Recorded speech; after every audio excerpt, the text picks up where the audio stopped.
Good afternoon, everybody. Can you hear me okay? Yes. Good, because I don't want to hold this mic. I really don't. I thought I was going to have a lavalier.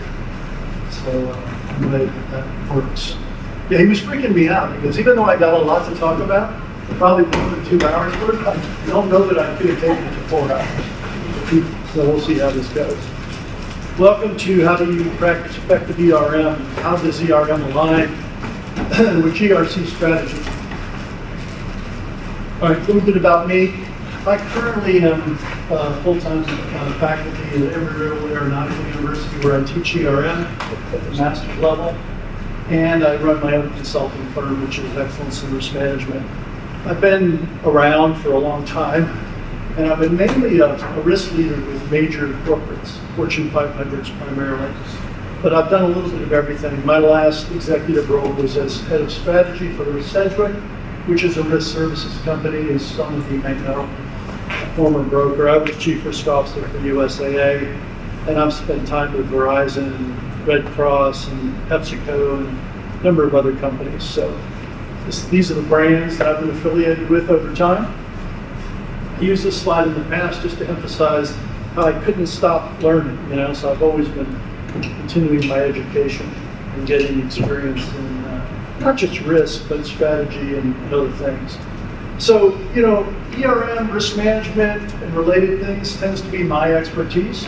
But over the many years, I guess in the past 10 or so, I've become very interested in studying GRC and other aspects of how we practice risk as different frameworks and standards. And so I was happy to be able to try and address today what at least my opinions are on how ERM relates to GRC and or not, how they should maybe be better aligned, what the opportunities are between them.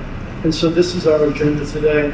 And in the interest of time, because I have way more really to cover than I probably have time to do it. In fact, for those of you who do have the slides, I was told they were given to you ahead of time. In my inimitable way, I've been changing things for the last couple of hours. And I've taken some slides out and I've modified a few things. And so if you want the revised version, I'm happy to give it to you. It won't be hard to follow. I just took some slides out and made some minor changes. But it just tends to be the way I do things, unfortunately. I've got to looking at it and realize, it's probably 3 hours worth of material.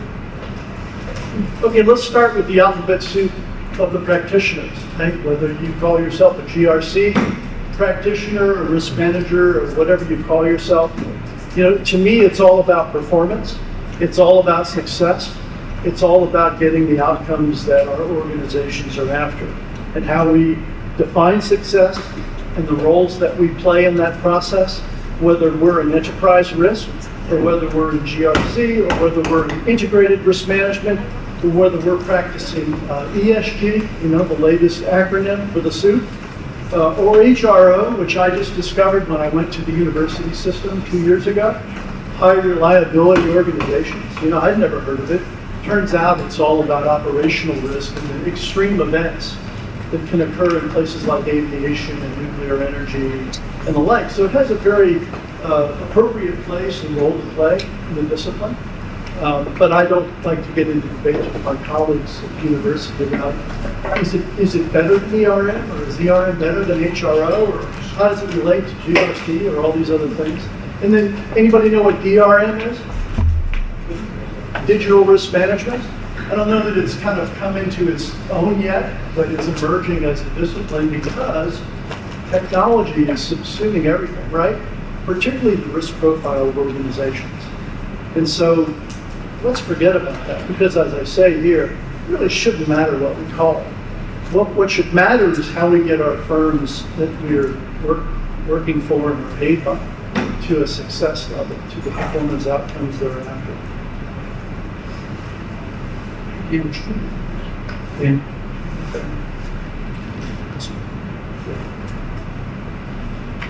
So I use this for all kinds of purposes, and the green figure up there in the corner is actually a reference to risk leader of the future.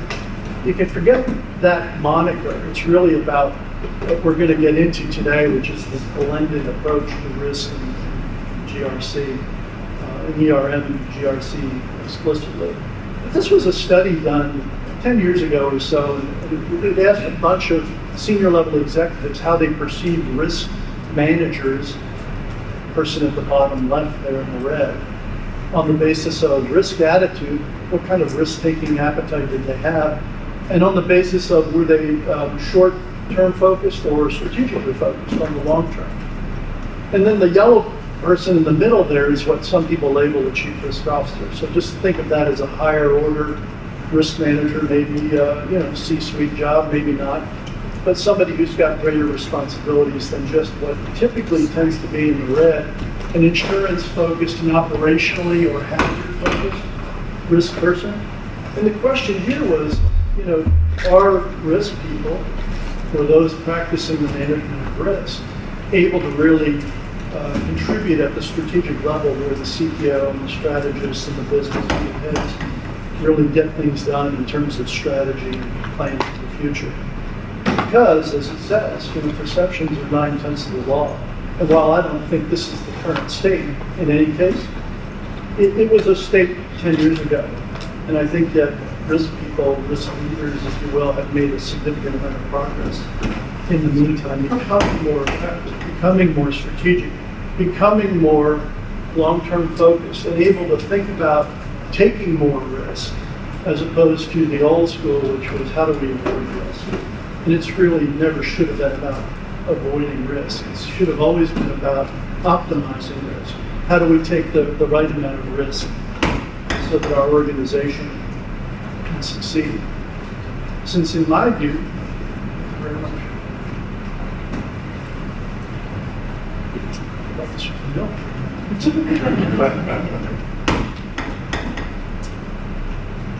In my way of thinking, and I teach it this way, success for organizations, no matter what type, is really all about the effectiveness of how well you manage risk. Because if you miss an objective, whether it's personal, departmental, or enterprise level, again, in my way of thinking, it's probably because you didn't manage one or more risks effectively. So we live in this crazy world that the Army labeled VUCA many decades ago. I'm sure you guys have heard of it, right? Volatile, uncertain, complex, and ambiguous. And certainly the military lives in that world, but we find ourselves increasingly living in that world and trying to figure out, particularly from a risk standpoint, how do we manage these things that are increasingly uncertain, increasingly hard to predict, and yet increasingly disruptive to our organizations, leading to all kinds of potential losses, including, for example, this 20-year period of looking at what used to be known as 1 in 100-year risk events. Just look at the pattern, right? Whether it's hurricanes, whether it's technology, whether it's terrorism, or whether it's other environmental issues, or pandemics for that matter, right? Pandemics, and I wrote about this 2 years ago, I thought, and I still think COVID-19 was a black swan event. Those creatures that didn't exist until they found that they existed. And I'll show you some development on that thinking since. But the truth is, we've had pandemics for a long time. We just never had an event like COVID-19 before. But the point of it all is that as emerging risks particularly emerge and evolve, it becomes incredibly more difficult to figure out what's next. I'll never forget the CEO of USAA, when I was the CRO, asked me, tell me what I don't know. Tell me, what I don't or can't read in the business press, or I can't get from one of my C-suite executives about what could happen to disrupt our business plan, our strategy, or even just our short-term operational plan. My reaction was, so you think I've got a crystal ball? Of course, I didn't say that to him. But I felt like that's what he thought I had and needed in order to satisfy his expectations. And of course, I never really could develop that, but I did have to get to a place where I could inform management more effectively about what I thought the future might hold, what is around the corner, what may be around and over the horizon that none of us have a very good line of sight into. But we know that if it happens, it could be very disruptive to the organization and in its plans, short and long term. So a little bit of detail on the VUCA world that we live in, right? So drivers of volatility are the nature of change, the dynamics, the speed, the rate of change, impacting us from an instability standpoint, loss of control, increased risk, for which we need better vision. Or if you look at uncertainty, it's the increasing unpredictability of events that could really disrupt operations, potential surprises, unknown impacts, unknown outcomes, impacting us in ways of being more decisive or needing to be, increasing our need for analysis and better predictability, predictive analytics, delayed actions, and just overall needing to get a better understanding of that uncertainty. And our risk profile, as it's defined by, and to the extent it's defined by uncertainty. And then complexity, which think about as being, the interrelationships and interdependencies that among and between risks within our profile, at least the ones we know about and maybe the ones we don't. And the fact that we need better clarity around complexity. And then the ambiguity piece is about, not understanding causation as well as we should, having unclear action aims and effect, leading to doubts, distrust, problems with our confidence about our own ability to manage our risk profile, and needing an organization that can be more agile at the end of the day. So you all are remembering, I'm sure, the 07-08 financial crisis. You may or may not know that there was a national commission on the causes for that.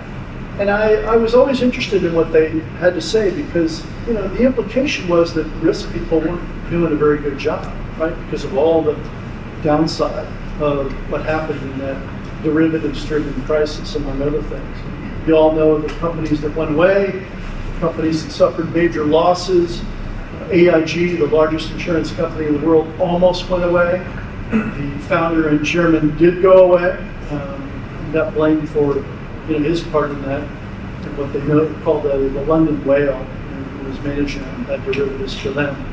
But these were the findings of the major findings of the commission that said, this whole thing was avoidable if everyone was doing what they said they should be doing. Because there were dramatic failures in corporate governance, and risk management is a key cause of that. Rating agencies, as most of you probably know, relied too heavily on risk models. And I love this quote, and we're essential cogs in the wheel of financial destruction.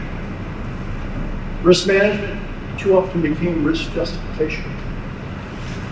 Excessively risky investments and a lack of transparency were key. The government was ill prepared for crisis and provided an inconsistent response that just made it worse.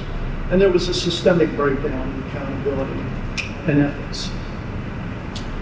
So one of the things we asked ourselves as risk practitioners at the time was, well, why aren't these advanced approaches to risk management more successful? And lots of opinions, lots of surveys, lots of studies done over the years, and this is kind of the long and short of it. Too many of those programs were, and maybe to some degree still are, being managed as those with compliance focus. They, often in many cases, aren't designed to the true needs of the organization from the standpoint of being able to manage that risk profile. They're not often reliably measured because they're leaning into heavy qualitative measures, not enough quantitative measures, although, again, my personal opinion is you're always going to need a blend of those two because you can't quantify everything, at least not reliably, in my opinion. Risk didn't play a material role in performance management, planning, budgeting, or strategy in many cases. In some cases it did, of course. It was often misaligned with scope and focus of the strategy for risk. It wasn't often a day-to-day part of decision making. And frankly, a lot of programs went away because people like me couldn't prove the value proposition. Why should we invest more in risk? And there's lots of good answers to that question, but apparently not in many cases enough to satisfy certain senior leaders that were asking, why should I give you more money, more people, more project dollars, more money for technology and the like, based on what we just went through? And of course, that's a recurring theme, to be honest with you, because unless you educate management effectively about your real role as a senior risk leader and who owns risk and who doesn't, then you're naturally going to get pointed to as a potential scapegoat for when things go wrong. And there's no shortage of chief risk officers that have lost their positions because of that truism. Including, by the way, at the time of the crisis, the chief risk officer for Bank of America, who was the heir apparent to Ken Lewis, who also, I think, fell in the process of the aftermath of the acquisition of Merrill and other companies that were involved in his transition at that time. And yet, I would argue, I don't know that she was all that culpable, but she was a scapegoat. So there's different perspectives that we've taken on risk over the years. One is just as an organizational function, one is as a process, but I like to think that it's really about making better decisions. It really is a discipline that undergirds and supports and enables better decision making, if for no other reason because you're making it more risk informed. You're providing data and information to decision makers that they may not have had before, may have never thought to ask for, but make it much more likely that you'll get to a better decision, which, in the aggregate and the cumulative, should lead to better results overall for the organization. So we can run and have run risk strategies, people still do, on any one of these three bases, and I'm sure there's even others, but again, in my view, it should be focused on objectives, all kinds of objectives, but particularly the higher level, enterprise level strategic objectives. Not that compliance and control aren't important, not that regulatory issues aren't important, but at the end of the day, particularly regulatory, to me, is just another risk. Compliance is that function that manages regulatory risk, but also internal compliance issues as well, as we all know in this room. So one of the key questions that gets asked a lot is, well, why practice this stuff? Why invest in it? Because, in my experience over 3+ decades of trying to convince management to give you more resources, it was always pushing water uphill. Because it was always a question of, well, what's the return? If I give you 5 more people, what's the return on investment? Are you actually going to be able to reduce the number of losses that we incur, reduce the amount of disruption in our organization? So I think these are some of the answers, at least in my opinion, that I would give in the answer to this question. If you manage risk well, it directly should correlate to the success of the organization. The nexus between risk and strategy should enable leaders to account for the risk in their mission, the vision, and both the short and long-term plans of the organization. Traditional risk management, just for clarity, is about really operational risk, but even more so about a subset of operational risk, often labeled hazard risk, and often mitigated by insurance mechanisms, which is where the risk management function originated. And that's fine. It's a very important function. We couldn't have a global economy unless we had insurance effectively provided for and managed effectively. But what I'm going to be leaning into today is a blend between ERM and GRC that begins here, where I think when these disciplines, if you want to treat them separately, account for the upside of risk and enable growth, innovation, and long-term success when they're designed and when they're deployed effectively. They should drive alignment between the organizational culture and the risk culture of the organization. Some people say, well, there isn't a difference between those two, but I don't think that's worth debate, right? You can have an organizational culture, and within it, you'll have a risk culture. And if you don't design it intentionally, then you've got a risk culture by default. And I would argue it's almost always going to lead to trouble. It's almost always going to be wrong. Because risk culture, in the simplest form, is about getting people to take the right amount of risk and know how to make decisions that are based on risk information and make those decisions more effectively. And then ERM and GRC should align all key risk stakeholders and stakeholders generally around their overlapping interests in both the downside threats and the upside opportunities. And if you don't know much about ERM, that is kind of one of the central elements of the differentiation between ERM and traditional risk management.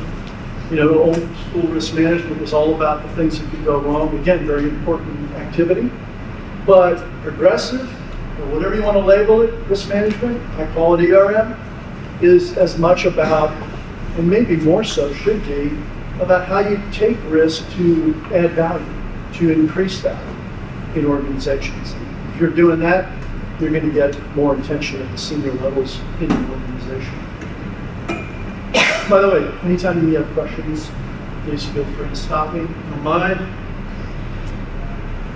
I like to see a lot of controversial things, so I should promote some thought anyway. All right, so just to talk a little briefly about the evolution of the discipline. Again, I've mentioned the traditional, the focus on the hazards, the liabilities, and exclusively the downside.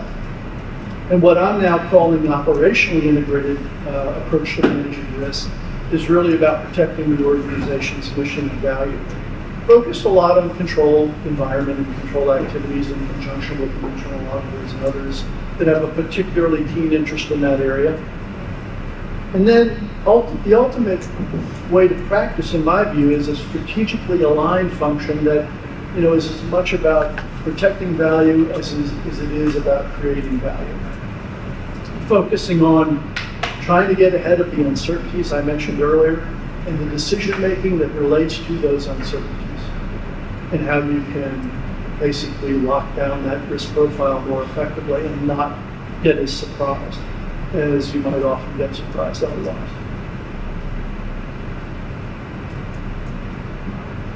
If you want to take a simpler view of risk management, here it is in just three brief representations. It's developing individual risk management competency, adding effectively designed efficient risk process, and driving risk-informed decision-making that leads to improved performance outcomes. So there's the traditional representation graphically, focused on prevention, financing, and control, insurance-oriented solutions, limited stakeholder relationships, and safety as one of the key priorities. Again, all good, but a very limited perspective on risk management generally. So, just to diverge here for a second, this is what one of many perspectives on what a risk type spectrum might look like in an organization. Normally, if you want to simplify this even more, it's strategic, operational, and financial risks. This construct includes external risk, but most of those external risks fit into one of the other categories. So, I'd like to ask you a question I'm about to answer for you, but do you think there's a type of risk that matters more than others? Anybody? And if you do, what do you think it is? Anybody have a guess? Strategic? Any other guesses? Well, by virtue of a study, again, not done too long ago, found that 68% of the time, when 50% or more of the value of the organization was destroyed because of a loss event, it was because of a strategic risk. And I would say it actually was primarily focused on loss events, threats, negative things. It also includes that element of opportunistic risk, where you miss the opportunity to take risks for the purposes of value creation. I use this a lot in the past because, frankly, most of my colleagues never even thought about this, never understood this, because they were so narrowly focused on operational risk in the early days, and had no idea, even in the subsequent period following the financial crisis of 2008, that at that time, because this was done shortly after that, only 12% of the time is it a financial risk. It destroys 50% or more of the value within a 12-month period. 13% of the time operational, and only 6% of the time legal and compliance. Does that surprise anybody? Obviously you do, right? Have you seen this study? Yeah. Okay. But the truth is, guilty as charged myself, for the first half of my career, I never even thought about a strategic risk because it wasn't on my job description. It wasn't until I was asked to manage the whole risk profile of an organization that I began to get concerned about things that I knew couldn't be mitigated by the solutions that I was used to using, namely insurance. So I don't know if you know James Lamb. He's a very famous the first chief risk officer. I think he was in GE Capital back in the day. He's now been a consultant for a long time. If you didn't see it in the news, he just joined the board of BlackRock, so he's really ascended to the heights.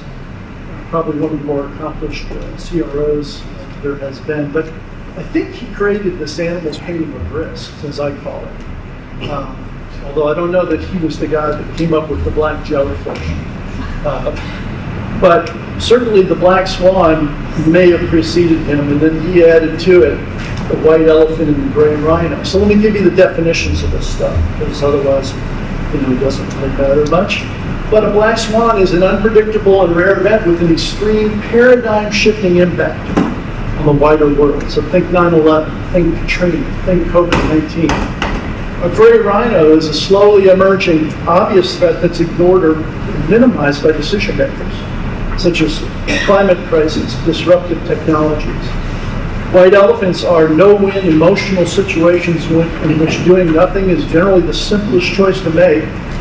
However, making the choice tends to lead to the worst outcome.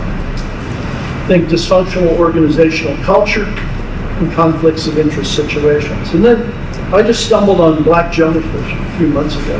Apparently they are unintended risks resulting from a known phenomenon, such as interest rate movements that produce recession. So why do I bring this up? Well, because of this. So if you think of this as the typical loss curve based on expected losses at the apex, which actuarially is about 55% probability that number will be hit, but we all know that numbers never hit. It's always plus or minus something. But traditional risk managers would manage to that point on the curve, or as close to it as possible. They would budget to that because they were dealing with that smaller subset of risks mitigatable by primarily insurance, contracts, and a few other features. But the issue became, how do you manage the stuff that's less predictable, much more uncertain? And that's these animals that live out on what they call the tail of the loss curve. The black swan being the one that's way out on the tail, where the probability of occurrence is 0.00 something. But when it happens, they take the whole organization down. And then in between, the rhinos and the elephants, and all the block of jellyfish, because I'm still not sure even I understand it. But the question was, for practitioners, whether you're an ERM person or not, you take accountability for risk for your organization. Where do you manage to on this curve? Of course, the answer is you don't manage to a point on the curve. You got to figure out how to manage the entire risk profile of your organization, and then prioritize accordingly. And of course, that begs the question, what does that mean in terms of things that are less manageable, things that don't have ready solutions available at your fingertips, and yet management is more concerned about those things. Think strategic risks, right, that are more destructive, that don't lend themselves to necessarily easy solutions, which is, in my opinion, a lot of the reason why people ran away from it. They said, that's not part of my job. They didn't understand it. They couldn't even give you a half dozen strategic risks because they never really invested in it. And yet that deserves, I think, maybe the most investment for the organization, for obvious reasons. Okay, so I'm trying to present a fair amount of material here, so I'm not going to be going too deep on anything, but if you've got questions, again, please feel free to ask. All right, so risk appetite. Another thing that my traditional colleagues don't spend much, if any, time on, because another hard thing to manage, and a hard thing to figure out, what do we do with this? For lots of different reasons, right? But now I posit that how can you really manage risk unless you understand a number of key things about risk appetite and risk appetite strategy? Well, why we would need to care about this are these elements here, right? Securities regulators want more disclosure and transparency. Credit rating agencies are increasingly focused on the effectiveness of how well risk is managed. Institutional investors are increasingly interested in evidence that board risk oversight is carried out effectively. I'm not sure every board member really understands what that means. I've been on enough boards to know that that's true. And yet that board risk oversight thing is fairly narrow. And you only really care about a few things. You have the right risk leader in place. Does he or she have the right resources to get the job done to manage the risk profile? Do they have enough resources to buy the tools and technology they need to solve and mitigate risk and track risk and predict risk, et cetera, et cetera. Internal auditors are obligated to assess and report on the effectiveness of the function. Now, I always had to be concerned, even though I had a fairly close partnership with the CIA, what he was going to tell the board. Not just about my function, but more importantly about the risks in the organization, because that's what he was doing at the time. And frankly, at the time, he didn't really have a feed on strategic risks. He was talking about operational and financial risks, which was the comfort zone for auditors at that time. And the last thing we needed was for him to report to the board in one way and have me report to them in another. And then lastly, various sources of board risk oversight expectations are impacting duty of care obligations of board members, as you might expect. So I try to simplify this risk appetite issue because it can get real complicated real quick. Because think about it, everybody that you would ask, every leader, every middle manager, every lower level employee has an appetite for risk, a personal appetite for risk. They have risk tolerances, depending on what kind of risk we're talking about. And yet, to manage your risk profile to appetite and tolerances means driving some kind of consensus and consistency around what the appetite for risk is in an overall organization, and then the tolerances that underlie that. So I like to simplify this by simply saying, in order to manage risk to appetite and tolerances, we've got to understand how much risk we're taking at the moment.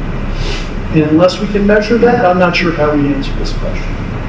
And measure it reliably, I would add. I think we need to then understand how much risk we can take. Think of that as our capacity for risk taking.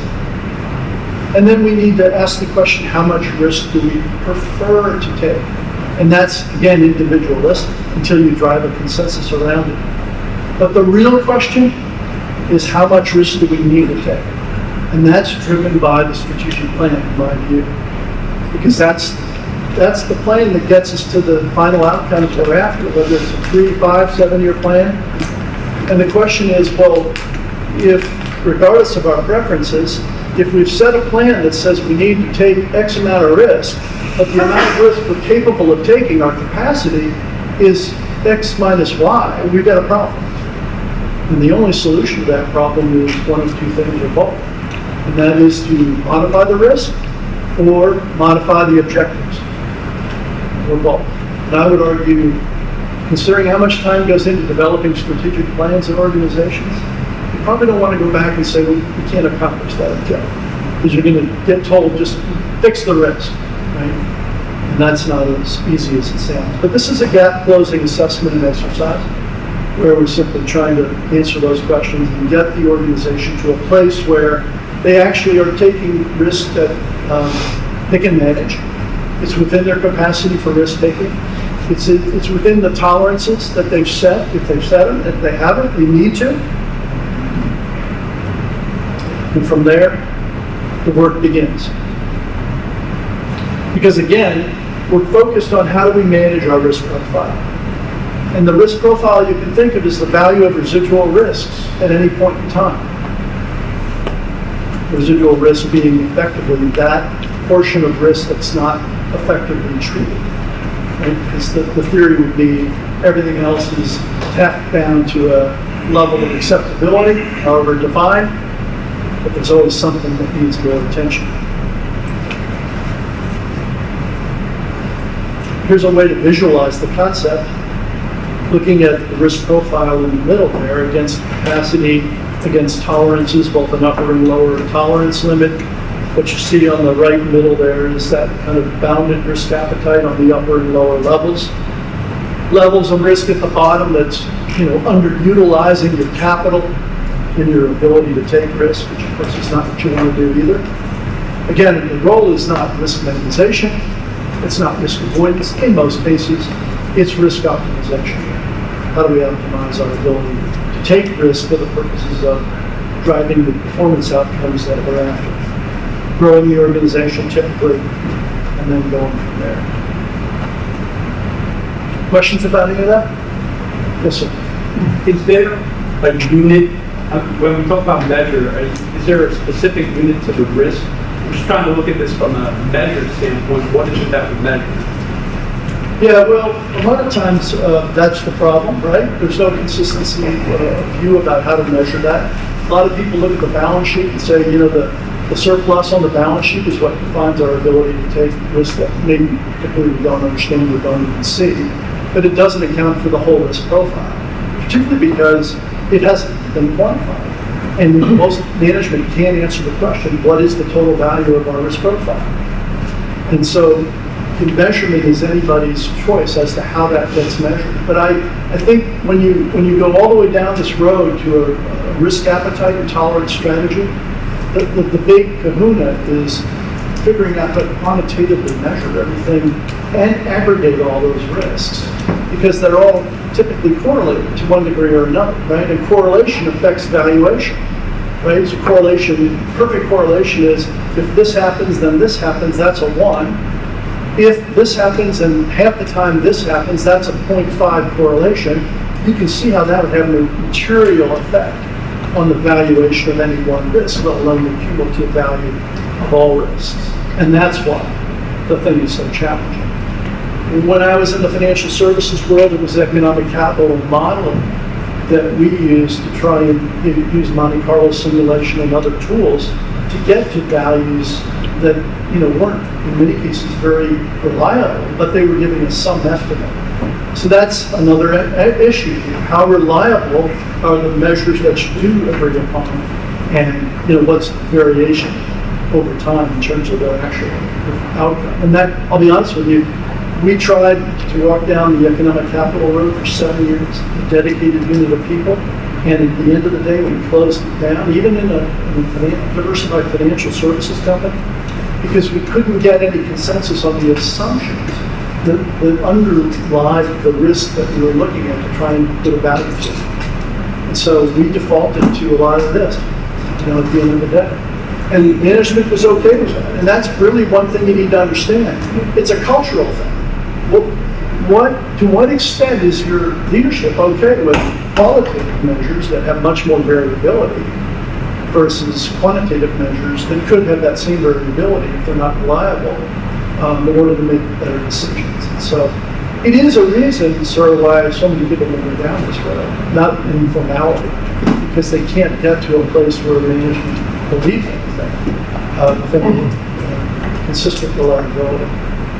So I guess my final word on it is be careful what road you walk down, because they may say they want it, but they may not like the end result. And then it becomes a question back to how do we manage our risk profile if we don't know the answers to those questions that I was posing. Okay, now I'm going to shift to the topic of the changing landscape of the world that we live in, not just the movement world, but that which affects the way we practice managing risk in particular. So at the top of the list is tech innovation. Digital risk management is at the heart of that. It's the digitization of everything, our personal life, but for sure the risk profile of organizations is being digitized. And so I think the big challenge for practitioners, whether you call yourself a risk person or a GRC person or something else, is do I have enough knowledge to manage this morphing risk profile of our organization or my portion of it, however you might define that. And if not, better get educated quickly. Because I used to just go to the CTO or the CIO and get my answers. That isn't going to work. It's not working today, because we as professionals are expected to understand more about how things are affecting what we do, in particular the management of the risk profile. And technology, as we've always known, is that thing that's just moving increasingly fast all the time. Globalization, another obvious one, right? We're seeing the effects of that with a huge movement towards globalizing everything. Began with the economy decades ago. Now it seems like the World Economic Forum and others are about, having one central government controlling the world. And, we won't go down that road far, but that's really what's going on. The proliferation of emerging risks. This is something that's been on the top 10 list of boards of directors for 15 years and remains so. Because the key question, as my last CEO asked me, was tell me what I don't know. And that's what they want to know more than anything else. Again, as if we had some ability to predict that better than they did. There is effort we can put into this, though, and I think the main advice is make sure you've got a process for looking at that. I mean, there's a risk identification methodology that's more routine and kind of what's in front of you, but the emerging risk identification process is often missed because, again, it's hard. It's hard to see things that we can't see because they're around the corner, they're over the horizon. And yet, if they're really destructive, we better invest some time in it. Even if we can only get a dim view of what it is. The question remains the same. Is that part of our future? When? And to what extent? And how will it affect us? So we've got to be able to answer those questions in some way to have a conversation with leadership that has to be concerned about that as it relates to the smooth performance of the organization versus disruption. So whether it's cyber risk, data privacy, or what's coming out of the AI world, the biases that come out of that, we need to recognize that there's new risks popping up all the time. Some are major, some are not, and that there's often interconnectedness amongst and between them, particularly amongst global systems. And systemic risk is growing rapidly as well. That's another thing we have a hard time understanding. But overall, the exposures are evolving, such as climate change, pandemics, the social unrest we saw a couple of years ago, often representing existential threats to certain aspects of society, individuals, corporates, governments, and others. And then again, as I said, digitization is transforming the way organizations operate. So let's just touch on digitization real quickly, because it is and will continue to revolutionize risk management. Because new tools are emerging out of the CV world. They used to call it InsurTech. Now it's known as kind of InsurTech/risk tech.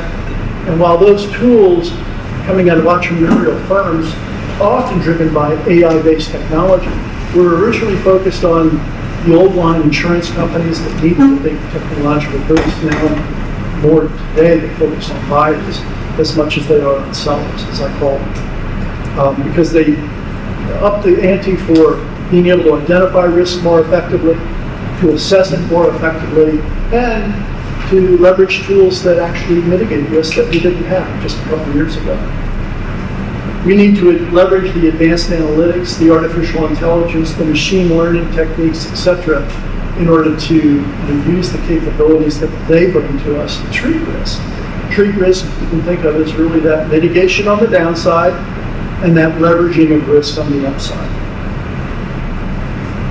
It also implies that we need to leverage and collaborate with IT and cyber risk professionals to address cyber threats and safeguard organizational assets from increasingly morphing exposure, and that we need to significantly improve our technological skills and understanding in order to stay ahead of the rapid change that digitization represents. Questions? Okay, just a few more thoughts on emerging risks. You all remember Rumsfeld? Remember this quote?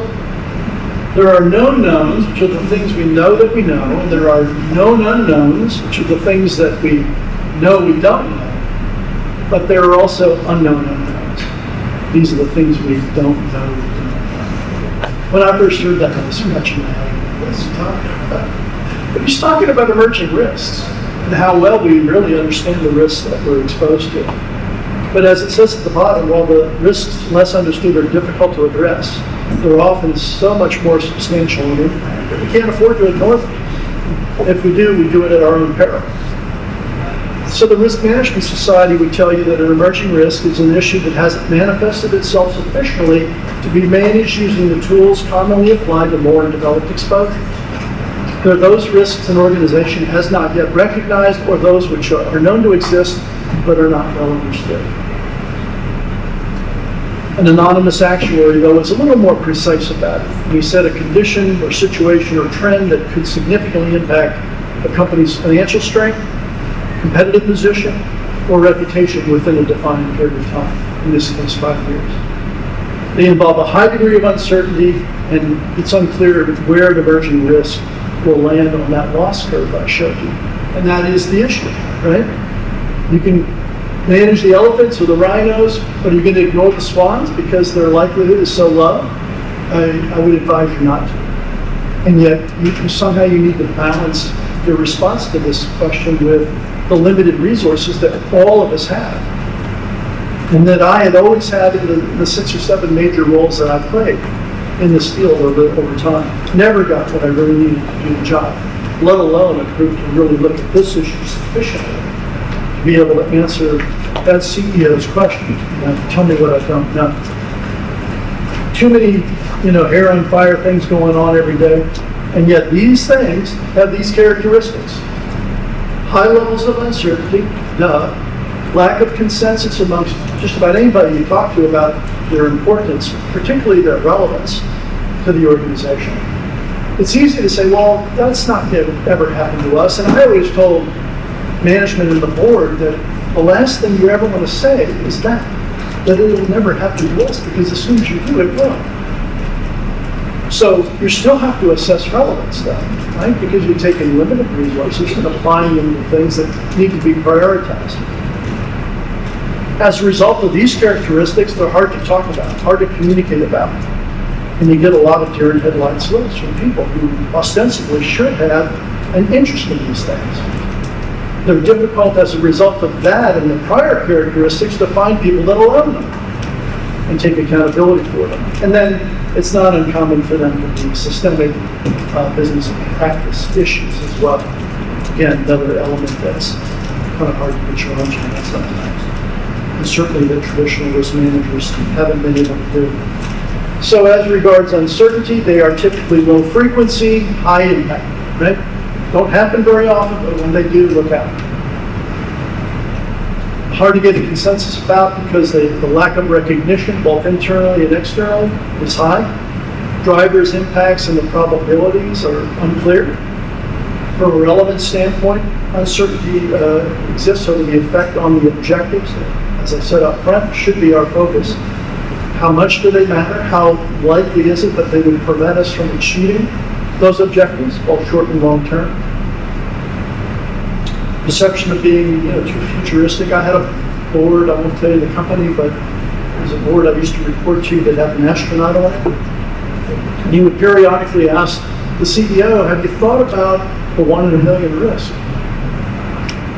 Well, that just used to piss the CEO off, because he had a business to run, he would say, and how do I do that? I mean, why would I do that here, right? I mean, I was in a business where we were managing homeowners risks in one business unit, which tends to focus on 1 in 500-year events, right? Those things that happen once every 500 years, ostensibly, and then put $7 billion on the balance sheet to cover it. So that's number one. And yet, I remember the conversation so well with the new CEO, who happened to be a banker that year, didn't understand insurance. And he said to the chief actuary, well, you told me that was a 1 in 20-year flood, and yet we've had 3 of them in the last 3 consecutive years. What's wrong with this picture? Because it's blowing the balance sheet, it's blowing the budget. Of course, many people know the answer to that question, right? Nothing to say it wouldn't happen 3 years consecutively, and maybe it won't happen for another 60 years. That's not what 1 in 20 means. It just means long-term probability and frequency. So you can imagine managing the 1 in 500 is a real challenge, especially when you're talking about huge amounts of money in the balance sheet. Emerging risks are hard to communicate about, as I said, because they're perceived as so unlikely, people want to say, I don't have time for that. Again, it'll never happen to us. You need to worry about it. So little perceived bearing on existing circumstances. Ownership, again, is an issue because no one championship is often the right party, because they're, if they're big enough, they usually should have multiple owners. They will at least have multiple control owners, if not multiple owners of the risk itself. And the potential consequences and impact, will have on multiple resources, objectives, and stakeholders as a result. And then from a systemic standpoint, these are often embedded in existing ways we do business, and frankly, the complexity is very fuzzy as a result. So, we need to begin investing in process around this, and so one beginning way to think about that is how do we rate these things? And I think questions up there on the right upper bubble are really what matters. What are their importance? How do we define importance? How relevant are they, and why? What's the probability, or do we have any idea what the probabilities are that underlie them? How current or urgent are they? Immediacy is the term here.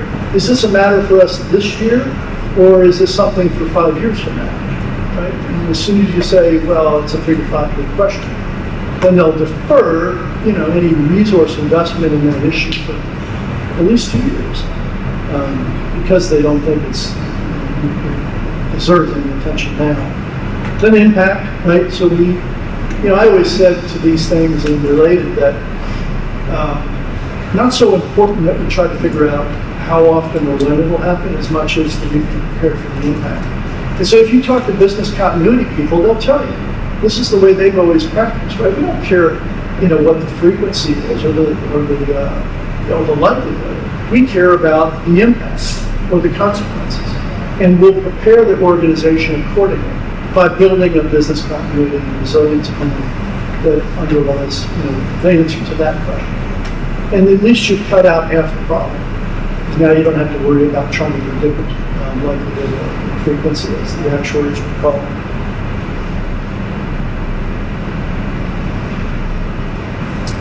So to end this, whether emerging risks are, climate change, pandemics, geopolitical tensions, they bring unprecedented challenges for practitioners because they're characterized often by interconnectedness that are hard, and correlations that are hard to measure, higher levels of uncertainty, the potential for systemic disruption, and they require practitioners to adopt a proactive and interdisciplinary approach with other stakeholders that have theoretically overlapping interests in these things, and to be able to collaborate across departments and industries to develop more holistic risk management strategies that have favorable impact.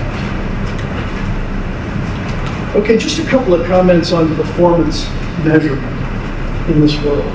So, the traditional world used to focus on what they call TCOR, total cost of risk, and that usually meant add up all the elements that relate to the insurance program, the risk department's cost, broker cost, consultant cost, obviously premiums and losses.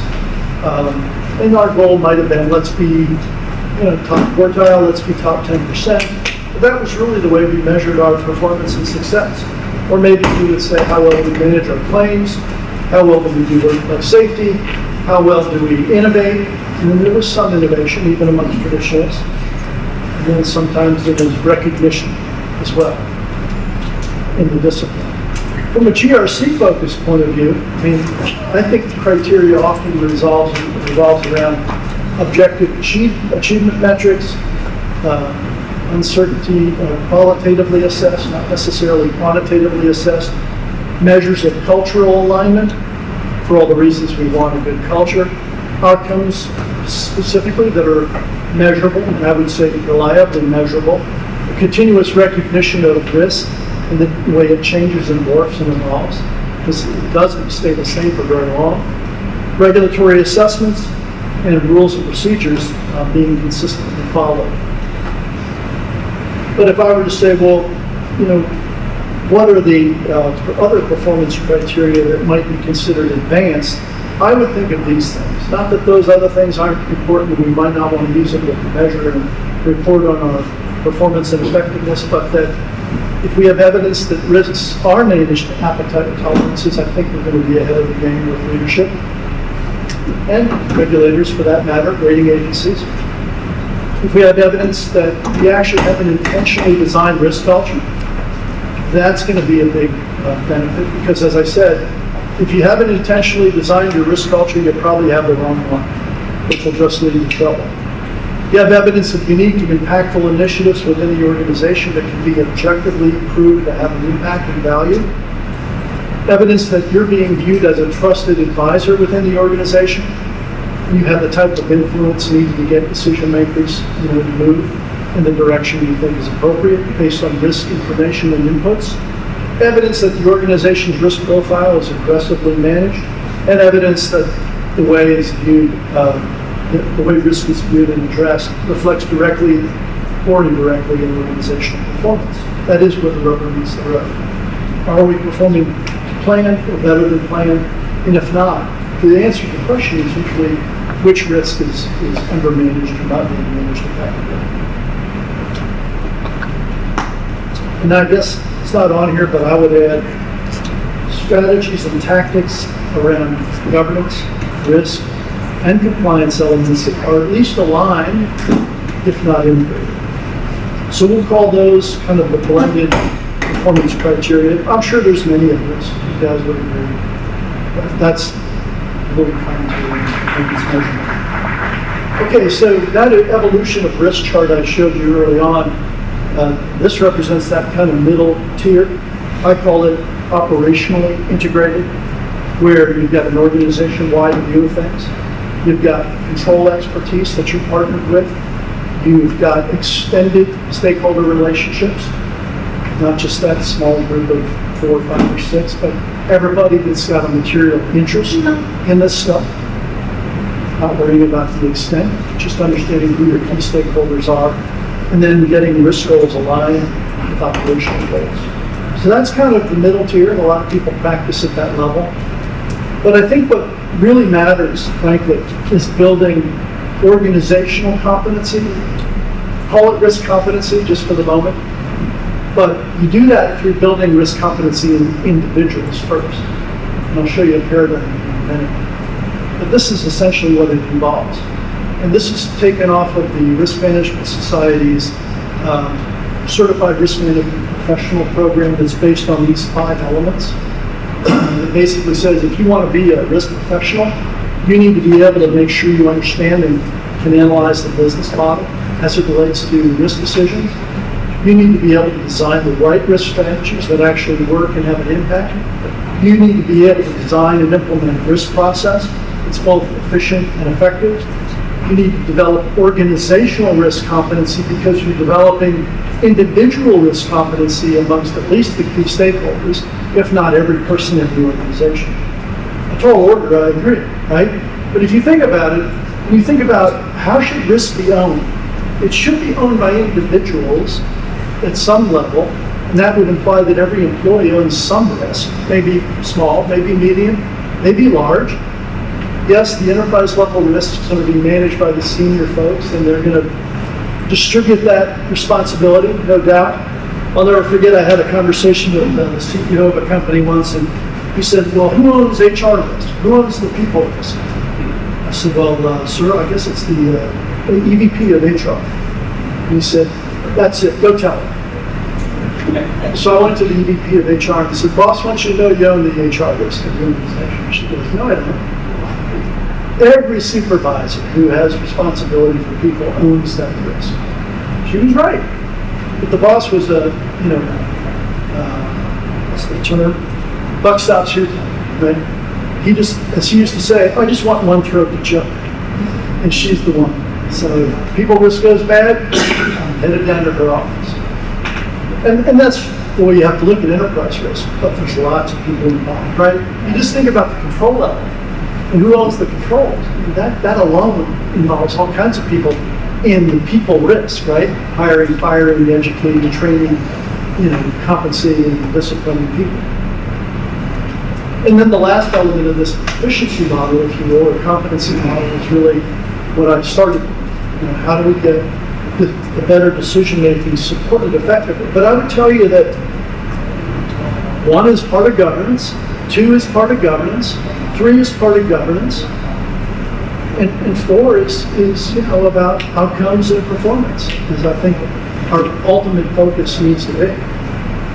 So here's the model. I know it's an eye chart, so I'm not going to bore you with it. I'm just going to tell you that those 5 domains, I think they're called, have 25 sub-elements that define what it means to be competent in this area. You see the application and the color of that eye chart there to the right. So no small order, trying to get this stuff done amongst even a modest-sized organization. I've always worked for the big ones, right? So, usually it's a matter of dispersing this knowledge and training across a global set of companies and business units with tens of thousands, if not hundreds of thousands of employees. A huge challenge. So, you got to start small. You got to start with your key stakeholders. You got to get lots of people involved with the process, because no one department's ever going to be able to pull this kind of thing off. And yet I would argue it's the appropriate focus.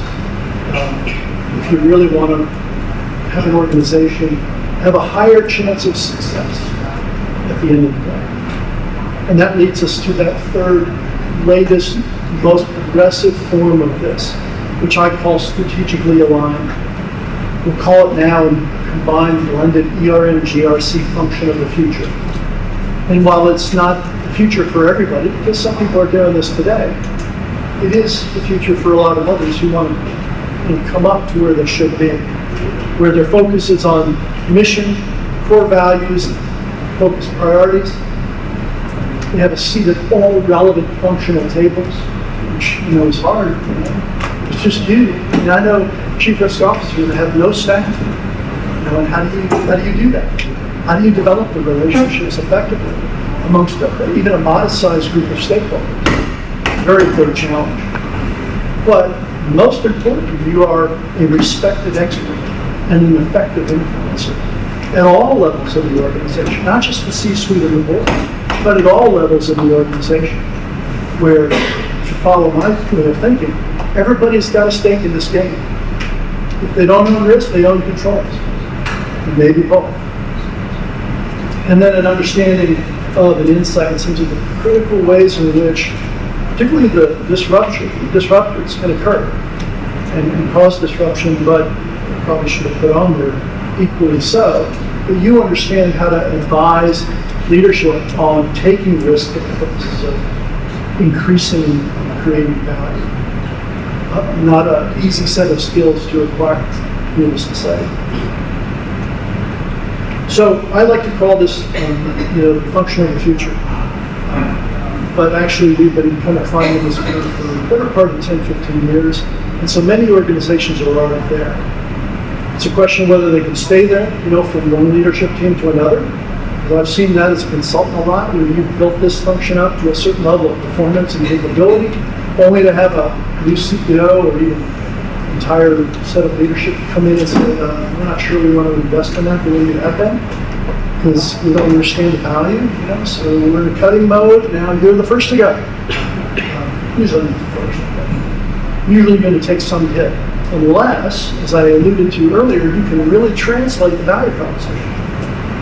And I'm not saying that's easy, but you better have some quantitative, verifiable, objective way to do that, and do that consistently and regularly over time to maintain it. So one of the ways we do that is we talk about maturity of the discipline. This happens to be the old RIMS maturity model. And it included things like, do you take an advanced approach? Do you have process built around that approach? Do you manage risk appetite?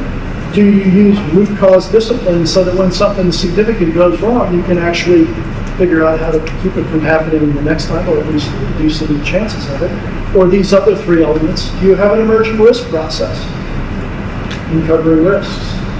Do you have risk management built into your performance management process? I mean, this is how I turned a major culture that was very risk averse to become more balanced. Because in that culture, they didn't want to admit that's the way they were, but because incentives and penalties, but particularly incentives, were misaligned. They drove a risk-averse culture that needed to be more balanced at a minimum. And when you have a risk-averse culture, it usually means you're underutilizing your capital and other resources. And if you're in the risk-taking business, as I was with that diversified financial company, insurance, banking, real estate, financial advice, investment management, you're in the risk-taking business with third parties, your customers. You better know how to manage your own risk. Well, and they didn't. But this is the way I helped get them there. It took me 2 years, and I had them completely revise the incentive system. Everybody in that company who was full-time was bonused, but as you would imagine, the top, I think it was an executive management group, had about 30 to 70% of their pay on a variable basis. So originally it was 80% based on the business unit, 20% based on the enterprise, and I got them to flip that. So it came in 20% based on the unit, 80% based on how the organization overall performed, and then tied that risk element directly into their priorities, which thankfully I had a CEO who was willing to really buy into my theories. And then lastly, business resilience and sustainability, a big part of this, right? And I'll talk about this briefly more later, but ultimately we should be about building a more resilient organization that can be sustainable over time. I know that's got a lot of definitions in today's world, coming out of a variety of places, but I'm convinced after looking at this issue for more than 10 years that what the BC people used to say was theirs, building a resilient organization, is as much all of ours as it is theirs, no matter what kind of professional you call yourself. So that's actually the old maturity model. Let me just show you the new one, because I want you to understand that it's very much about GRC as much as it is about risk or ERM or whatever label you want to use. So now they've got 25% allocated to alignment of strategy, very much a governance issue. 30% to cultural and accountability, another very, I think, specific governance issue. Another 20% to risk management capabilities, risk, obviously, right? Risk governance explicitly, right? Another governance element. You may not agree with the risk culture concept as separate from work culture, but it doesn't matter. You've got to have that defined, or you're not going to have people who understand how to make risk decisions and use risk information effectively. And then lastly, analytics, in my view, is also a part of governance, because it also gets you to a place where you can use data more effectively, particularly to uncover and predict uncertainties that a few years ago you couldn't get your arms around at all. So that's the new model. They've been working on that for 2 years. It was launched about a year and a half ago or so. And just in case you care, you can actually go to RIMS.org as a member and input where your organization is today by answering a bunch of questions, and it'll spit out where you are on the maturity curve, and then help you define what's your current state and what's your desired state, and how do you get to that desired state set of characteristics. Okay. Questions? Doing okay on time. That's good. Before I push it over the edge into the seat. No questions? They said they gave them to you up front, but this is actually a revised text, so this will be available. Yeah, we have a guy. Okay, so that's good because I changed it a lot. I said pretty smart. You'll get a bunch of extra slides that aren't part of this presentation, but that would be good. Most of them are fairly self-explanatory. Yes, sir. The organization that you said you were able to kind of change their culture, did they argue that they weren't risk averse? They were just extremely conservative in their risk management? Absolutely. And so I'll tell you, in USAA, if anybody that knows USAA, it's based on a military imprint, right? It's always been run by the senior military flag officers. I reported to a 2-star general. when I first came there. The CEO was always a retired military senior officer until this latest guy. He was a real estate professional. Go figure. Good guy. I mean, I know him well, but I thought that was a major turn. But yes, highly conservative. It was a great excuse because, not so much because that's the way they view themselves, but because they had always done fairly well. And the question wasn't, are you doing well? The question was, how much better can you be doing? You know, what are we leaving on the table? And the truth of the matter was, so many of our products were priced incorrectly because we were managing our capital incorrectly, because we were too risk averse. And so that's one of the fundamental outgrowths of operating that way. It would have different manifestations on different organizations depending on what you're selling. But in the financial services world, for us it was, are we pricing the insurance right? Are we pricing the banking products, the investment products, the real estate products correctly? And nobody wanted to admit we weren't. But if we were making $2.5 billion a year back in 2001, I think was the number, you know, shouldn't have been 5. I mean, they've doubled in size, doubled in half since then. And they're making more money than ever. And I don't know that they could even today answer the question, have we optimized the risk-taking capability? They've certainly come off the conservative end of what we call the risk attitude curve to become what I call more prudent and balanced in risk-taking and risk management. You know, I suppose you never get perfection. You know, it's always a matter of trying to be better, making these risk decisions that get you to higher levels of performance. And in that case, that's a private company, so it wasn't a matter of shareholder value, but it was a matter of member value. So as a long-term member of that company, I mean, I have a stake in it. And the dividends and distributions for long-term membership are pretty significant. So the question is, Yeah. so for USAA, is that the reason why they changed their membership policy? They It's did. not race, They. but risk. You talk about taking in the enlisted people back in the 90s. Right, exactly, yeah. That was a function of not seeing a growth trajectory they wanted. So in other words, because their focus had always been on the premium customer, the flag officers, they had a lot of margin.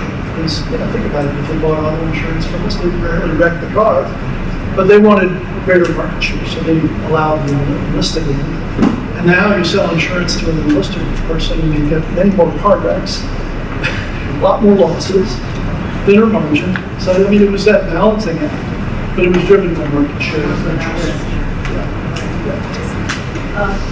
In your experience, what are the ways we can get business leaders to look at a 5-year horizon instead of here and now and 1 year? I'm sorry, to get business leaders where? To look at a 5-year horizon, to look ahead for this instead of a 1 year or a here and now, because, you know, here and now is easy. Well, I don't mean to be blunt about it. The easy and hard answer is driving that direct connection between risk and risk information and the planning process. And that's another big win that you can go after early on when you see that it's not there. That is to say, when you're doing both short and or long-term planning without explicit risk consideration. But when you bring that to the table as an influencer, as somebody who hopefully they think knows what they're talking about, and you buy the argument I made about how if you haven't accomplished an objective, it's probably because you haven't managed one of those risks effectively, then you should be getting traction with that and answering the question, you know, if they buy into it. But then you got to prove it, right? Now you got to show, well, now that we've done all this and we're letting you sit at the table and influence our planning process, are we actually performing better? And that's where, as they said, the rubber meets the road, right?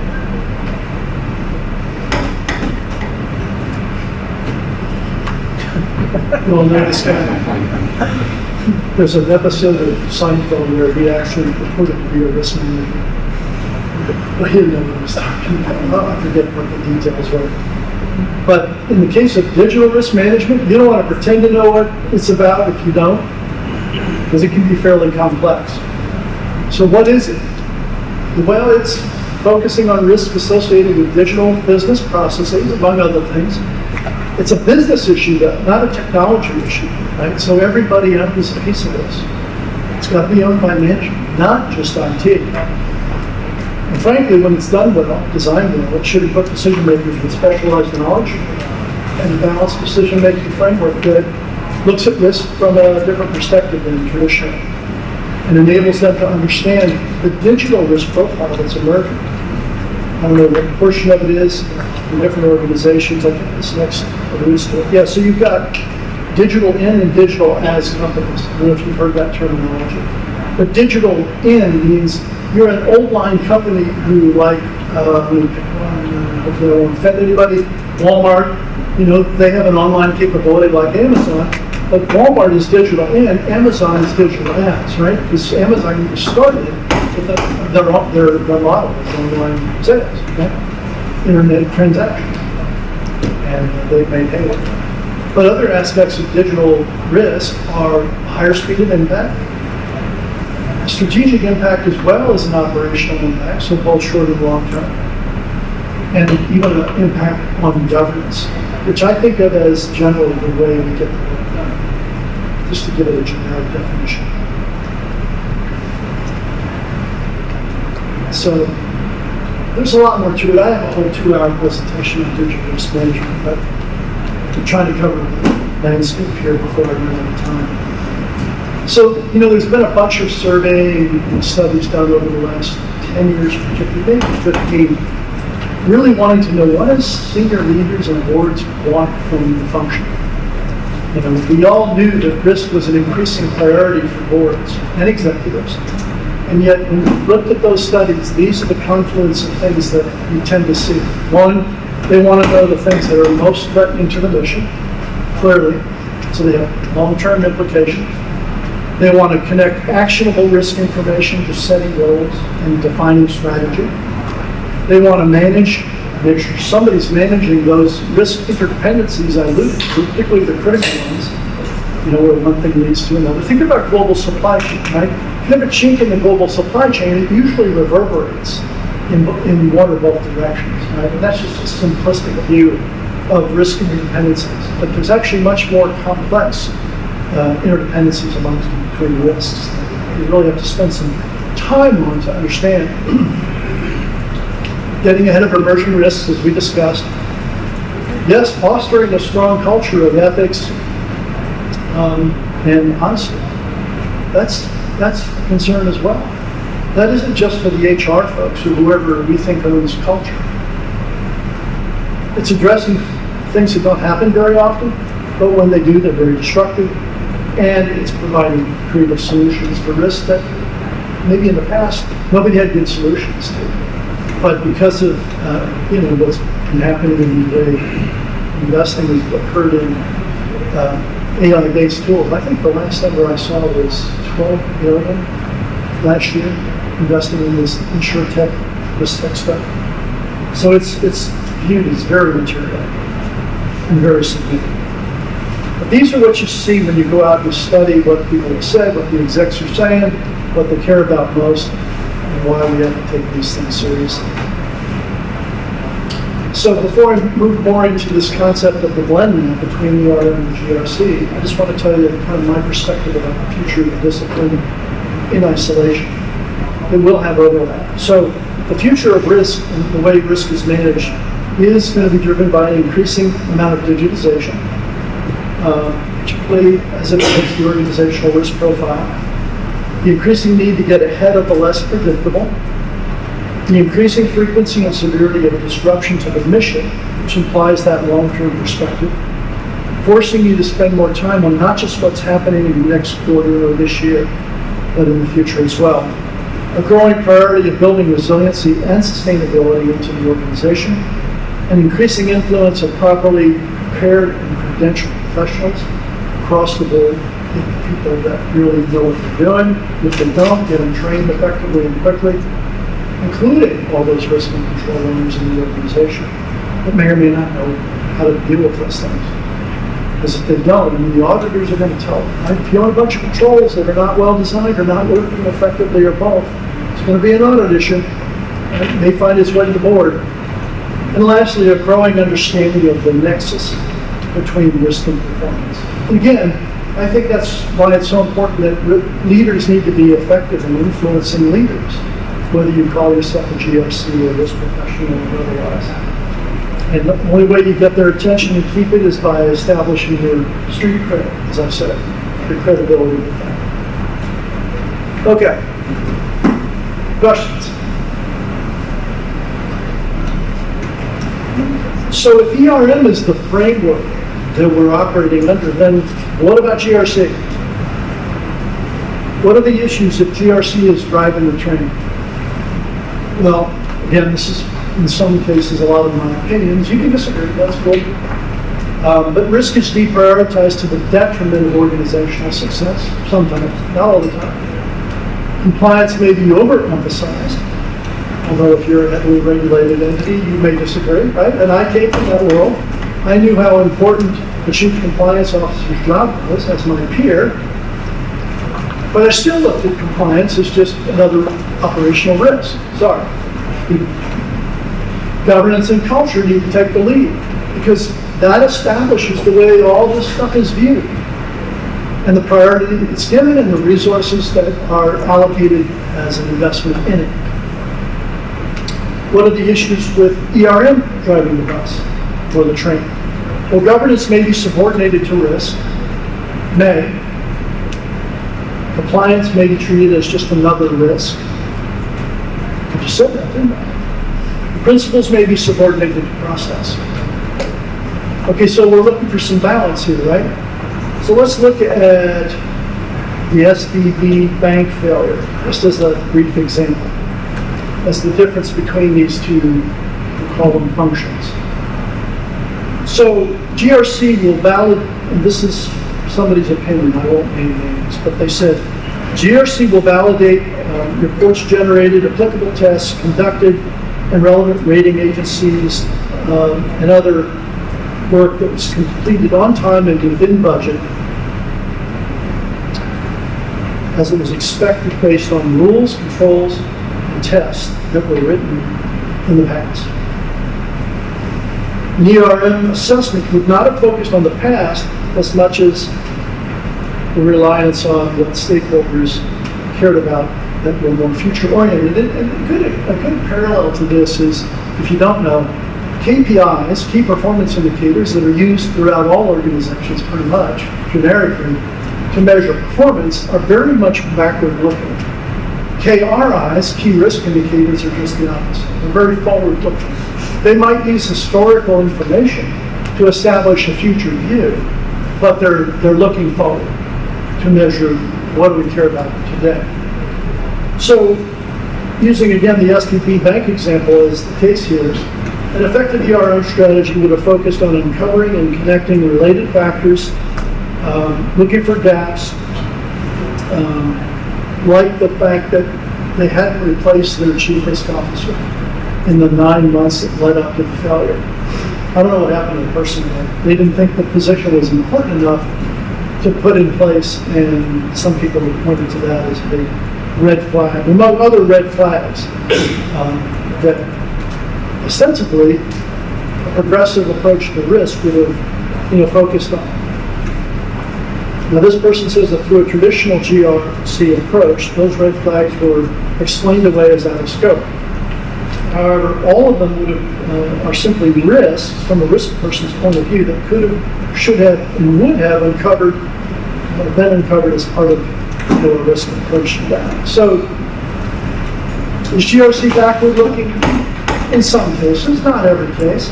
Is ERM forward-looking? In some cases, not in every case. Should it be? Yes. And the KRI example, I think, is a good show of that. Okay, you all probably have seen this chart. ERM risk touches a lot of these elements, whether you do it or not. But let's look at the contrast.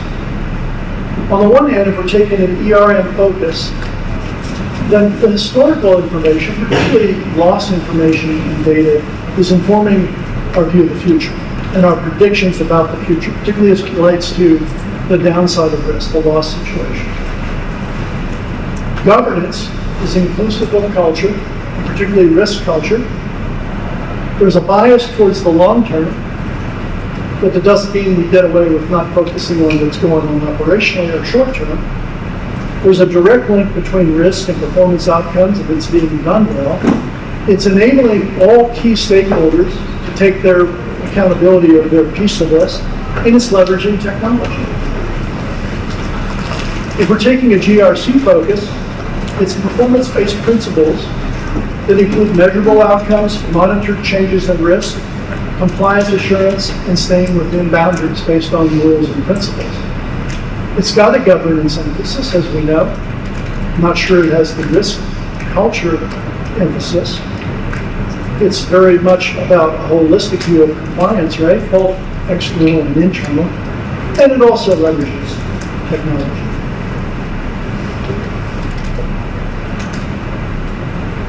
Does risk management ignore governance? I think I've shown you that it probably doesn't.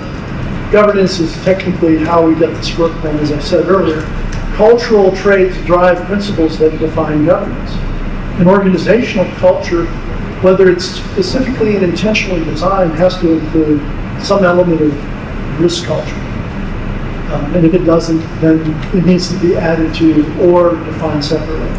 Because risk culture defines the risk-taking behaviors that we want from people and the outcomes that relate to that. Governance done right should align with risk appetite and tolerances if they're well defined and they've been validated. Of course, that implies you've invested in appetite and tolerance activity. Maybe you haven't. There's so many haven't. Does the GRC approach subordinate risk? Well, at best, in my view, GRC treats risk as an equivalence to governance and compliance. Again, you guys can disagree, that's fine. That's just kind of my perspective at the moment.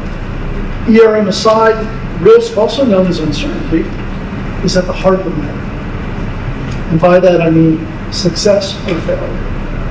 That's the heart of the matter. When uncertainty is effectively addressed, governance and compliance should fall into place and support the management of risk.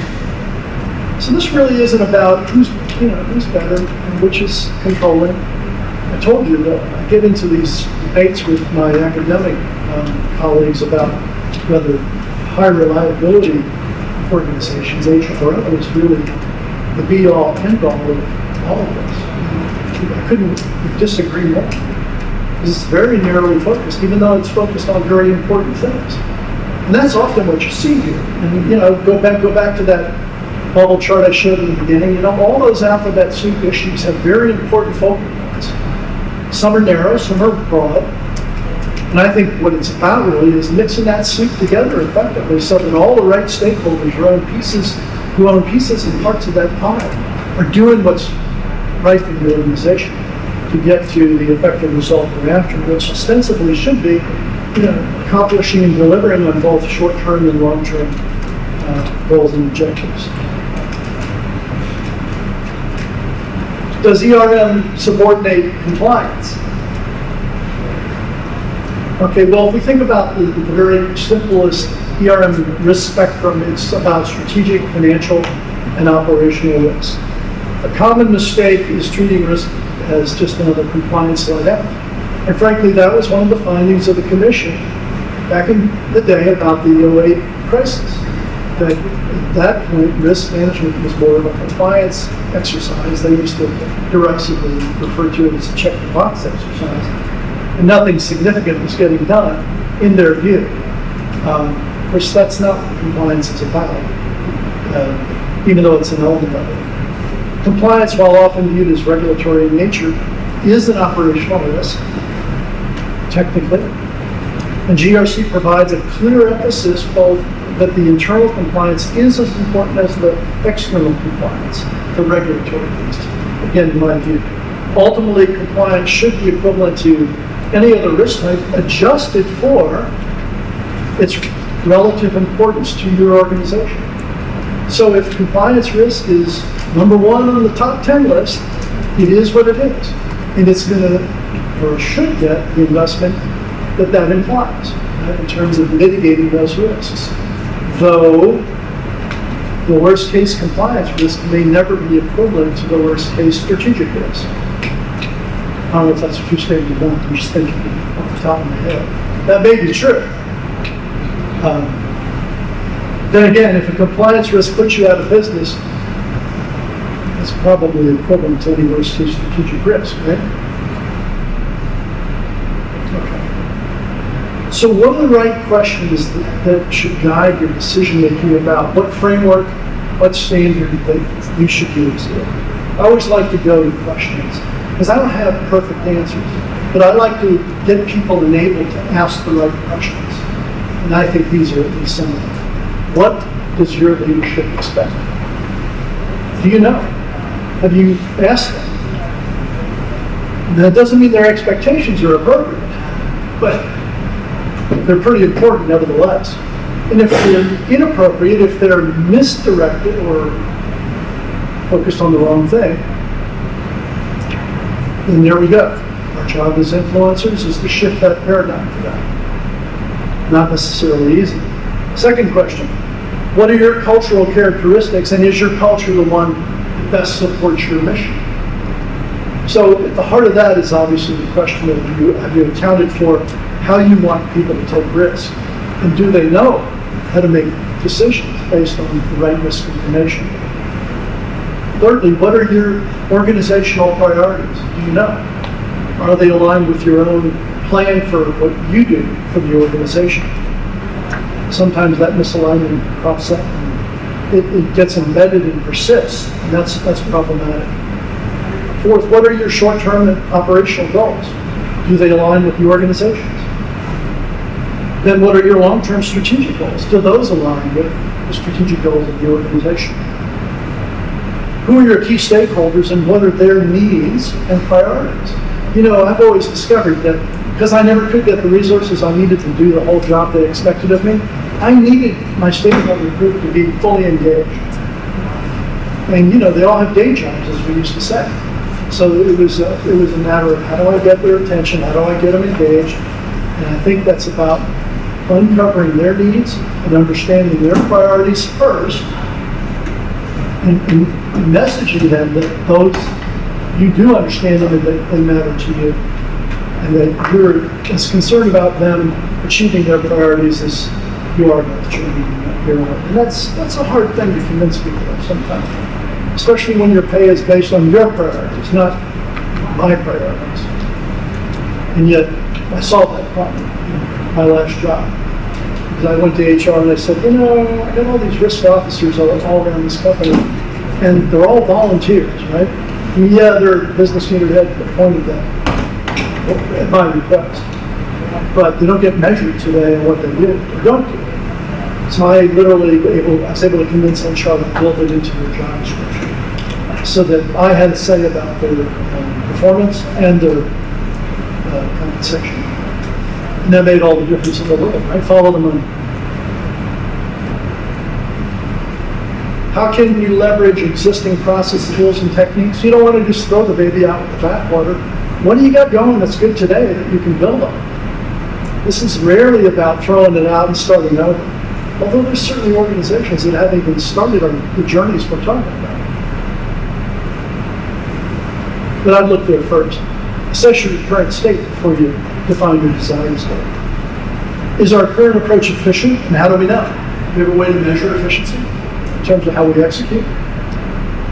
And how does our approach relate to the accomplishment of the organization's mission overall? Do we know? Okay. Questions? I think we're pretty good on time. So, a few things on best practices in the risk world. Obviously, like everybody, we need objectives to focus on. So, whether we use a framework or a standard with any discipline, we still need program objectives. We need to identify and manage our stakeholder community, what I call the network, throughout the organization.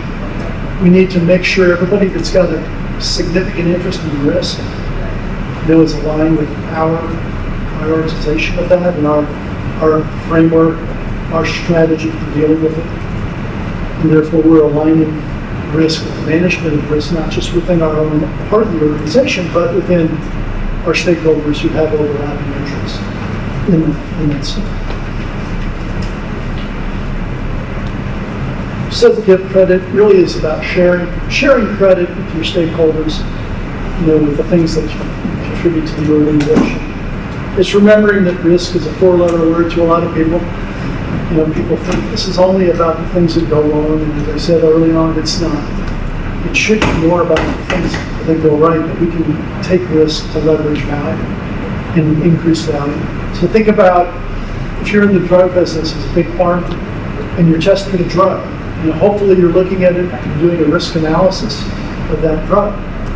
And recognizing that if you think it could make $100 million, you're probably going to go with it, right? But if you haven't looked at the downside impact and recognize that the cost benefit may be negative, well, then you're probably not going to launch that drug. And so, that's a challenge for leaders, because as we used to joke, they used to call risk managers the department of no. Of course, that's the last thing you want to be known as, right? But in the early days, that's what a lot of people did. It's not insured, you can't do it, right? Drop that product, drop that project. It needed to become more about how do we learn to say yes? How do we get them to a place where they've put enough mitigations and other responses in place so that if things go wrong, the downside impact is manageable. And so, yeah, risk will always be a four-letter word. I guess I settled on kind of a construct that I was okay with, which was as long as they didn't call me the insurance guy, I was good. Because that's what it was in the early days. Everything was insurable. And if you didn't communicate well with your senior team or your board, and some big loss occurred, and you had to tell them there was no insurance for it, you may be unemployed. Because the assumption in those days, and I'm sure it's still true today in some cases, is that if something goes wrong, we have a big loss, some insurance company's going to pay for it, right? Not in many cases. And that's about communicating effectively.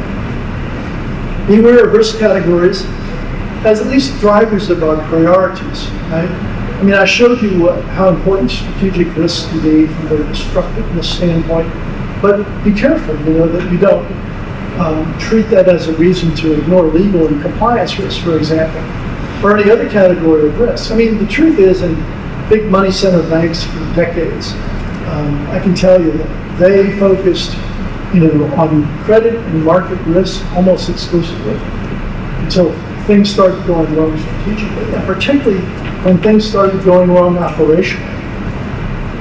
And think about operational risk. It's typically people, process, technology risk, right? So if you're a bank, it's often about customer interaction. And I've experienced this close up in person. It's really ugly. So you see a process breaking down. You see the customer's really pissed about it, and it gets reported up as, hey, the customer's unhappy. Well, make the customer happy. But you don't look at the process, you don't try to fix it, and then you learn later that 50% of all your customers are affected by the broken process, and you've just lost 10% of your market share because they went to Bank of America, because you can't serve them effectively. We used to call that death by 1,000 cuts, and it was. So even though operational risk in that one study destroys 50% or more of the value of an organization in a 12-month period, only 13% of the time, it doesn't give you a license to ignore operational risk. You need to define and maintain your risk profile because it's morphing and evolving all the time. And I don't know what that means in terms of frequency. You got to decide that for yourself. Is it every quarter? Is it every 6 months or what? But just don't assume your risk profile will stay the same. And then simplify your approach to managing risk to appetite. Maybe you'll go down the road of having a full-blown framework for that. But if you don't, at least be able to try and answer those 4 or 5 questions I posed on that one page so that you can talk intelligently to leadership about the important elements of understanding how much risk we're taking. Because, again, I think we can safely say that most organizations that have disappeared because they didn't manage the risk effectively, usually a number of them. And they would never admit that. And in the aftermath, unless forensics is done, nobody really ever studies it. except for a few academics whose work never finds its way in the business world. But that's the reality of it. So if I were to roll the components of what I call progressive or enterprise risk together, I'd say these are the elements we need to make sure we've got. Risk appetite and tolerances, define at least some understanding of that and the answers to those questions. Standard guided governance and accountability. Although it doesn't mean you have to use OSEG or ISO 31000, it may just mean you design your own framework based on elements of those standards that you like and that have applicability within your organization and culture. A clearly defined risk process model, risk-taking communications, and an informed set of risk owners and control owners for the purposes of all rolling up into better decisions, more informed, more risk-informed decisions, so that more success can be had. If you're in the for-profit public company world, it's all about the money. If not, no. The money finds its way there, even in the nonprofit world. One of my clients is a nonprofit. They just laid off 20% of their workforce because budget was blown. So it is always about money. So I don't know if you know Norman Marks, but he's a friend of mine. He's kind of an internal auditor, but he's also become an ERM expert. And he posted this comment recently on the blog. And he said GRC should be about how we can optimize outcomes and performance, addressing uncertainty, risk, and acting with integrity, regulatory compliance, and organizational values. He said, stop talking about acronyms and stop talking the language of business. This is what I tell my students all the time. You know, if you have to deal with leadership, and you want to be influential, you don't want to be talking to them about risk appetite and tolerance. You want to find out what is the language of the business, the organization. I've always thought that the majority of the time it's the language of finance. And I'm a little biased because I'm MBA in finance, and I've always typically worked for CFOs and treasurers, but you need to learn the language of the business. Talk about how we can increase the value to the stakeholders and shareholders, address potential obstacles and seize opportunities to excel, act with integrity, and remain in compliance with current and anticipated regulation, and manage the organization to success. Well, I like that. It's not about what we call it. It's not about the acronyms. It's about how do you contribute to organizational success. So if we were to say, well, okay, a comprehensive case, a business case for GRC could be a compelling case for investing in it further. But I think these are the things that we need to make sure we think about and address if we go down that road. Failure to view GRC through the lens of opportunity instead of viewing it just as a downside issue. Based solely on assumptions that may or may not be correct. Seeing it as just one solution to all problems, probably not. The cost-benefit analysis just may not be convincing enough, but there are other intangibles that matter. So it isn't just about the money. Well, it's a lot about the money. Failing to align with other business objectives and other priorities, as I alluded to earlier. Carrying a high level of risk or uncertainty and not knowing it, particularly. Or there's too much complexity and failing to convey key messages clearly and concisely.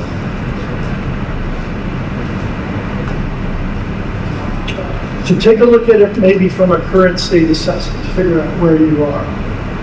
And produce a self-assessment of that current capability. Then think about where do you want to go? What maturity model do you want to use? Or do you want to use a maturity model? But in the process, identify the key indicators and activities that comprise a sustainable, repeatable, and mature approach to what you're going to do. Taking a maturity self-assessment would allow you to identify current practices to be defined by the extent of the adoption of risk-based process, risk process rigor, which you may or may not have, risk appetite management, which you may or may not have, emerging risk capability, which you may or may not have, managing to performance outcomes, targeting business resiliency and sustainability for the long term in conjunction with others that have that overlapping interest, leveraging opportunity management, and taking the risk for the purpose of creating value, hopefully measurable value increase. From a GRC maturity standpoint, you may have seen this model where you've got 5 levels like you do. I think Lynn's actually 10 with a 4-level model, but here's the 5-level model where the initial version is ad hoc, chaotic, the fragmented pieces. Risk is defined differently at different levels in the organization, so inconsistencies.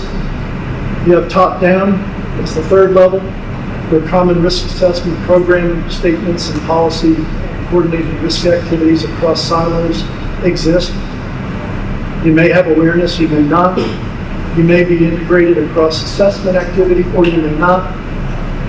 By the way, that's a huge opportunity I discovered in my mid-career, where you looked at what the auditors were doing, what the SOX compliance people were doing, what the chief compliance officer was doing, what the controller was doing, and what my folks were doing, and then what the business process people were doing, and you found that there was like a 70% overlap in terms of how they were viewing frontline operations. It became a huge efficiency issue. And of course, it found its way to the top real quick, because 5 or 6 major parts of the organization are not talking to each other, and are not aligned. And they're affecting, if nothing else, the ability to serve the customer effectively.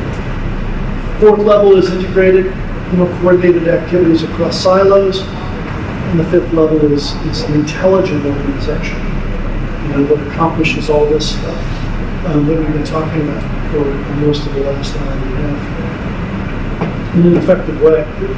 Don't forget about technology and automation. Our friends at MetricStream, who are all about making our lives easier through technology. What should our objectives be? This is an interesting challenge. I still know so many practitioners on the risk side that have never gone down the road of actually investing in platforms and technology that can make their life easier. And yet they've been available for 25 years at least.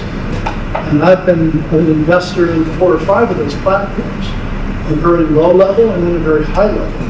And frankly, it's a learning curve. So when I was on the low level, it was investing for the purposes of my staff. And when I went to the high end and spent $3 million on a platform, it was to put the platform in the hands of all, what we call 1,200 risk and control owners, which was a bit of a mistake at the time.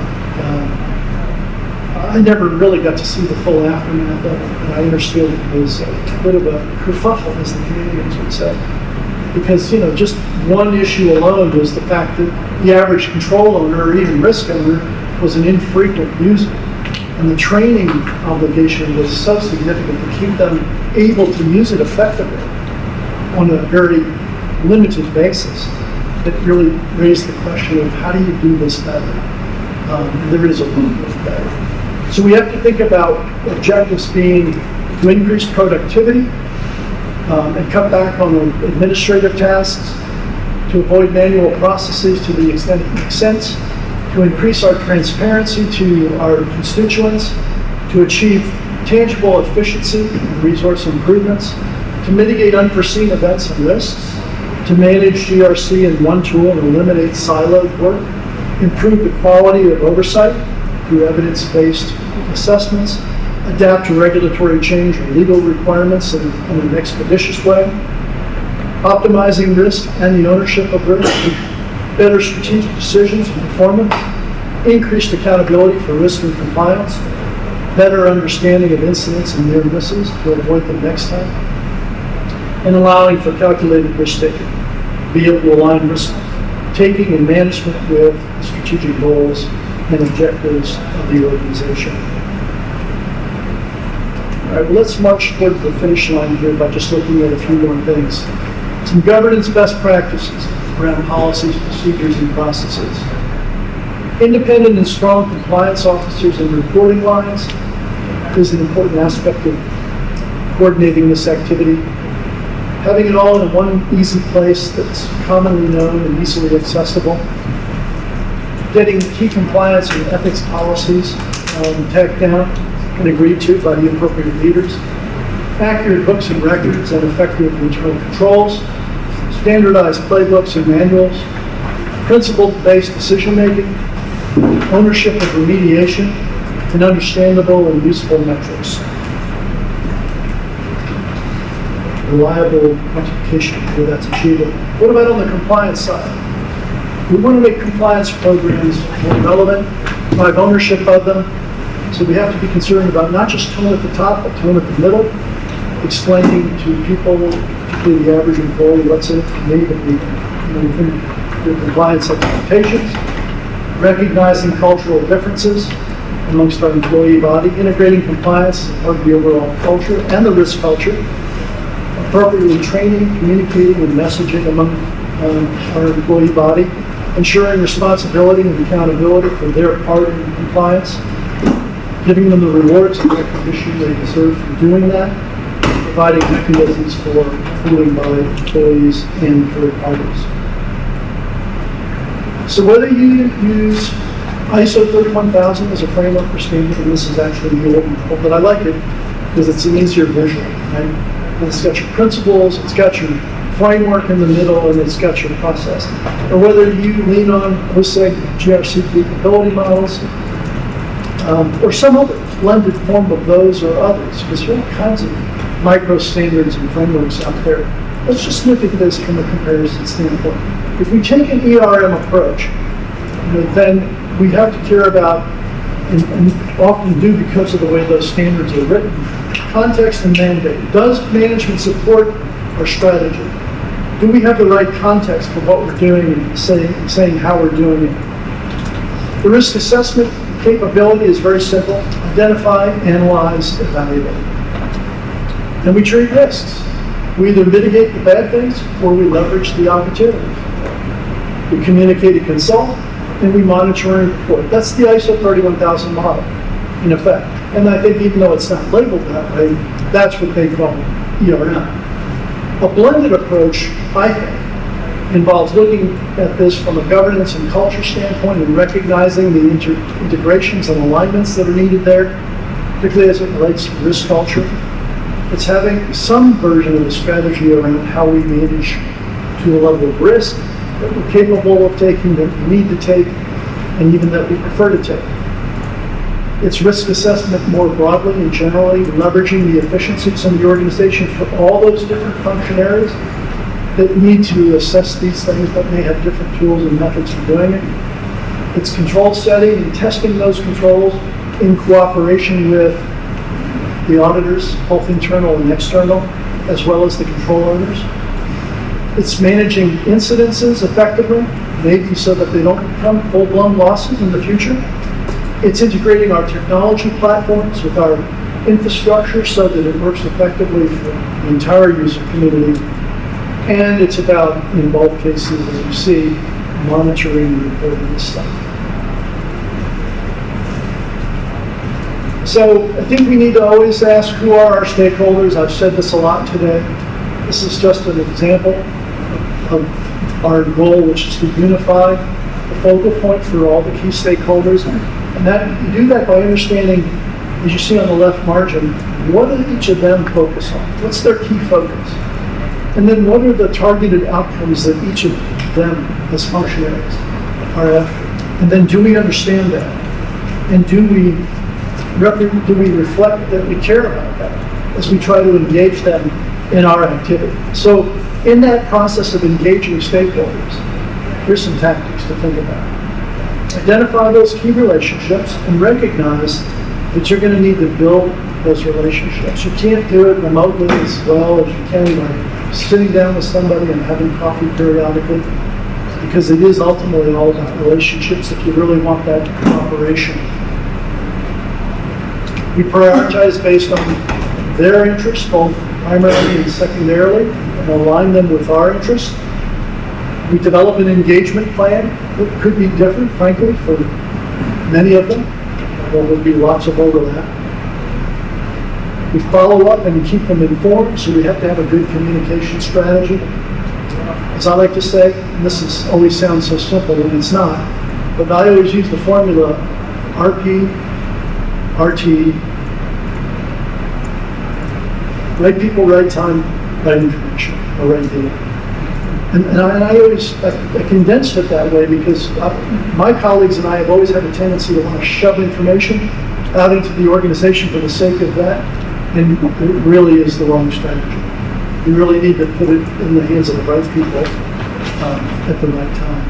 And it's got to be something typically that's actionable, something they can use to make decisions with. I can't tell you how many times I've been caught up short and they said, well, I don't really care about this.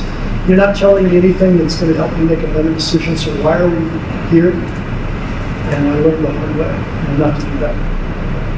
And then adapt an approach based on stakeholders and their needs. A few GRC best practices from a stakeholder standpoint. Leaders serving as role models for stakeholder management, clearing obstacles for projects to move forward, right? So get yourself a champion. We all need them, no matter what discipline we operate within. Leaders have to initiate stakeholder alignment, so remember that, don't wait for them to come to you. Senior leaders will champion cooperation among stakeholders if you ask them to, and they have some element of interest in what you're doing. Again, your job to convince them of why they should care.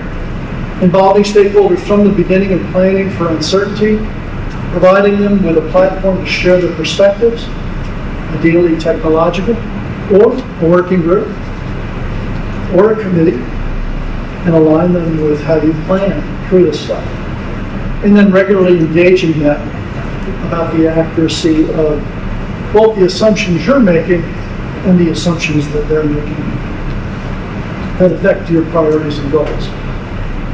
So I come back around to whether you consider yourself an ERM, a GRC, or some other professional.